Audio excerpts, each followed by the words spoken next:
Welcome. In this video, we will be talking about cloud models. So cloud models are deployment types of cloud resources. It is mainly of three types you can see on the screen. The first one is private, public, hybrid. And there is also one that we talk about the multi-cloud basically. So, but generally these are three types.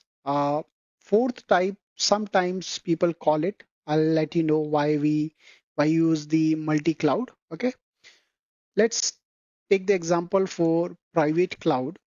Okay, now for example, let's say you are a student in a college. Okay, your college having some of the cloud. Okay, now that cloud is private. Nobody can access it. Now in the private cloud the data center will be itself on your on-prem. It has to be used by only single entity and there should be a full control. It has the higher cost. Now, why there is very high cost? Because you are maintaining all the data center, you are maintaining the on-prem servers, all these kind of things you are maintaining itself on on-prem, right? So for maintaining that, you will also require the resources. Okay. So because of this, the cost of that particular private cloud is very high. Now, second one is the public cloud. Now, what is that public cloud? That's very simple. You use Azure, okay?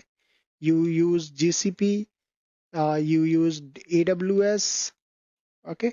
Now, these are something which is public cloud. Basically, you will get one of the web portal where you can do each and everything, and the subscription it's basically pay as you go. Okay, pay as you go. So whatever the resources you are going to use, you have to pay only for that. So that is what public cloud. Now, the next one is the hybrid cloud. For example, you can say there is lot of bank. Okay, the combination of banks basically. So these hybrid clouds basically used by banks. For example, SBI, SDFC, ICICI, all these banks, they are going to use the same concept and they will be having one group where they are using the hybrid cloud. Now, hybrid cloud is basically the combination of these two. Okay. This is also public. For example, the bank cloud is also public, but it is only private to the bank's group. So this is what the hybrid cloud.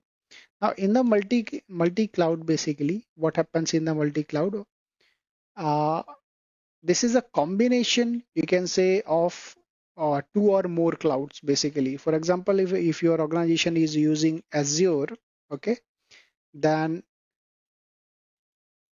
they can use the AWS. Then if they are using both, we can tell it that the deployment type is multi-cloud. Okay, so let's go the next one. Okay, this is the same one which I was talking about. This is the basically the typical difference between the public, private, and hybrid cloud. So no capital expenditures to scale up, and in the private organization have to complete control over the resources, and this is one of the reason it has very high cost. Hybrid provides the most flexibility. For example, banks. Public cloud application can be quickly provisioned and deprovisioned. That is very true because what are the application you can create and you can delete very in a very short time of period, whereas in the private data is not collected with other organization data. That's true because if there is your college and all the data should be related to your college, no other college can access the other college private cloud. Hybrid organization determine where to run their applications. Organization pay only what they use. This is the pay as you go. Okay. Hardware must be purchased. There is on-prem environment, full on-prem environment basically. Organization control security, compliance, and legal requirements. Similarly, in the public, organizations don't have complete control over resource and security. And in the private, they are responsible for each and everything because there is on-prem, everything is in the on-prem, your hardware basically, correct? So this is the basic difference between the public, private, and hybrid cloud.